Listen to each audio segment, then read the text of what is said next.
नमस्कार दोस्तों, स्वागत है आप सभी दर्शकों का वेदर अलर्ट इन्फॉर्मेशन में। इस वीडियो में हम बात करेंगे देश के मौसम की और साथ ही दक्षिण पश्चिम मानसून की आने वाले दिनों पर क्या स्थिति रहने वाली है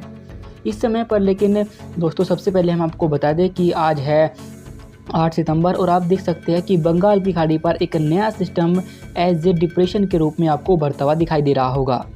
शुरुआत में हमने कल भी आपको बताया था कि इसका जो ट्रैक रहेगा वो थोड़ा नॉर्थवर्ड रहेगा, यानी कि यहाँ से पहले ये तटों के साथ साथ आगे बढ़ेगा बांग्लादेश के पास और यहाँ से फिर ये अंदर की तरफ आएगा देश के इलाकों पर, और तब इसकी वजह से देश के इलाकों पर एक बार फिर से दक्षिण पश्चिम मानसून प्रभावी होगा।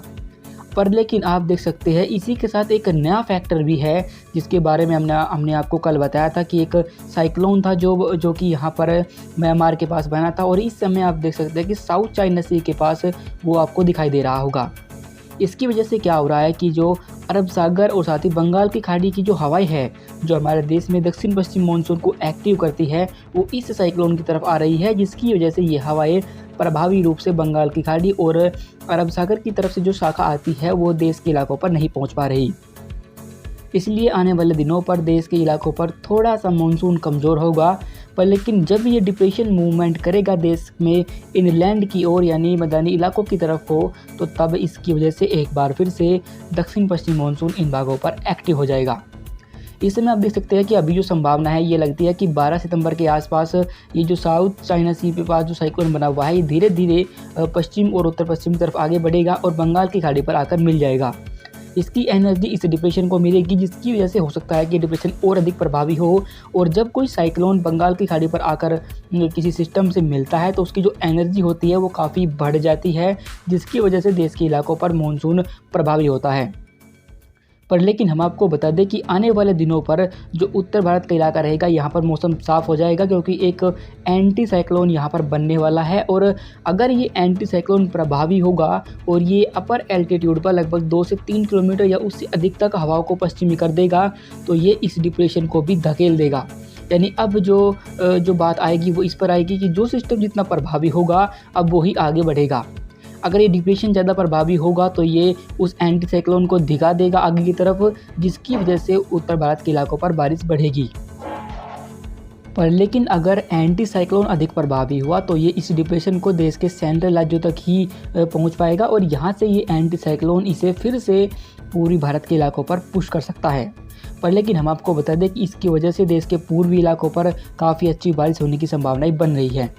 आइए अब जानते हैं विस्तार से कि देश के किन किन राज्यों पर बारिश होने के आसार हैं। तो दोस्तों, ये 8 सितंबर का मौसम पूर्वानुमान है, जिसमें आप देख सकते हैं कि जिस डिप्रेशन के बारे में हमने आपको बताया था कि वो यहाँ पर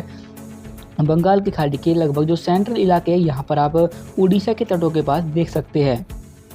शुरुआत में हम आपको एक बार फिर से बता दें कि यहाँ से थोड़ा सा पहले नॉर्थवर्ड रहेगा, यानी यहाँ से जो तटीय इलाके हैं पूर्वी भारत के इसके साथ साथ पैरेलल इसके आगे बढ़ेगा और बांग्लादेश के पास पहुँचने के बाद ये थोड़ा प्रभावी होगा और यहाँ से ये देश के अंदरूनी इलाकों पर अपना प्रभाव दिखाना शुरू करेगा।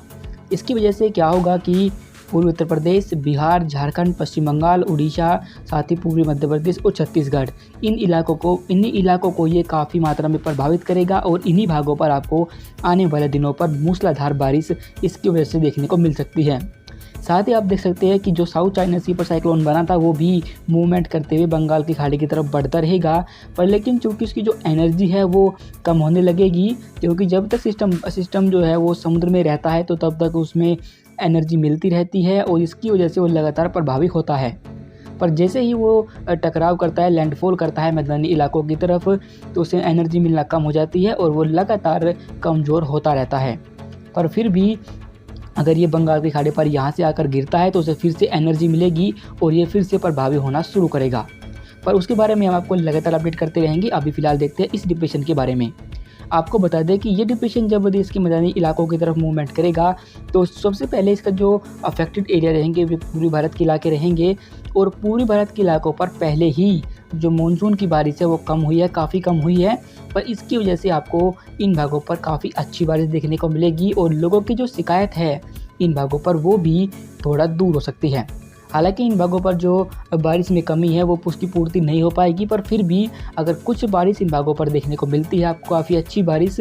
तो उससे जाहिर है कि इन भागों के लोगों को राहत मिलेगी।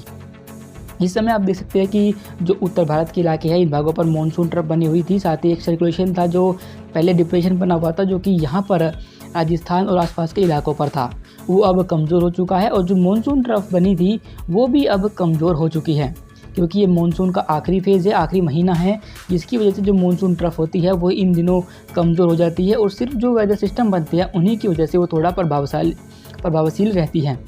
पर फिर भी आज इन भागों पर बारिश आपको देखने को मिलेगी, खासतौर पर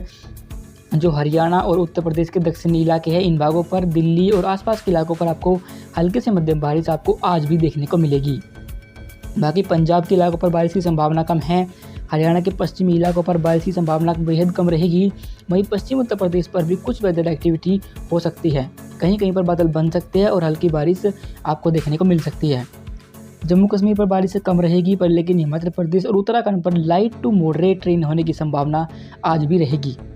पर हम आपको बता दें कि 8 सितंबर के बाद यानी अगले 24 घंटे के बाद इन भागों पर बारिश बेहद कम हो जाएगी, क्योंकि यहाँ पर पश्चिमी हवाएं सक्रिय होंगी जिनकी वजह से मौसम बिल्कुल साफ़ हो जाता है और जो मॉइस्चर रहता है हवाओं में वो भी इन भागों पर बेहद कम हो जाएगा, जिसकी वजह से इन भागों पर बारिश होने की संभावना कम रहेगी। लेकिन फिर भी कहीं कहीं पर अचानक बादल बन सकते हैं और हल्की बारिश से हम इनकार तब भी नहीं कर सकते। पश्चिमी राजस्थान पर मौसम साफ बना रहेगा, गुजरात के इलाकों पर भी बड़ी राहत है, इन भागों पर भी बारिश होने की संभावना फिलहाल नहीं है। पर जो पूर्वी इलाके आते हैं जिनमें जो पश्चिमी मध्य प्रदेश से टेवी आते हैं, इन भागों पर कुछ वेदर एक्टिविटी आपको आज भी देखने को मिलेगी। पश्चिमी तटीय इलाकों पर अब मानसून कमज़ोर हो चुका है, क्योंकि यहाँ पर जो ऑफशोर ट्रफ बनती है वो कमज़ोर है, जिसकी वजह से इन भागों पर बारिश कम हो जाएगी। पर फिर भी इन भागों पर कुछ वेदर एक्टिविटी होने की संभावना रहेगी, मौसम बिल्कुल साफ नहीं होगा। आंतरिक इलाके जिनमें आंतरिक मध्य प्रदेश, विदर्भ, साथ ही दक्षिण भारत पर आंतरिक कर्नाटक, तमिलनाडु, इन भागों पर वेदर एक्टिविटी होने की संभावना कम दिखाई दे रही है, क्योंकि यहाँ पर अभी कोई सिस्टम बनता हुआ हमें दिखाई नहीं दे रहा। इसलिए इन भागों पर मौसम अधिकतर समय साफ बना रहेगा और बारिश होने की संभावना कम रहेगी। पूर्वी भारत पर आए तो यहाँ पर अब मॉइस्चर का फ्लो बढ़ना शुरू होगा इस डिप्रेशन की वजह से, जिसकी वजह से पूर्वी उत्तर प्रदेश, बिहार, झारखंड, उड़ीसा और छत्तीसगढ़ इन भागों पर मॉइस्चर पहुँचेगा और यहाँ पर आपको कुछ बारिश आज देखने को मिलेगी। धीरे धीरे जब सिस्टम आगे की तरफ मूवमेंट करेगा तो बारिश इन भागों पर बढ़ेगी और जल्द ही भारी बारिश इन भागों पर आपको देखने को मिल सकती है।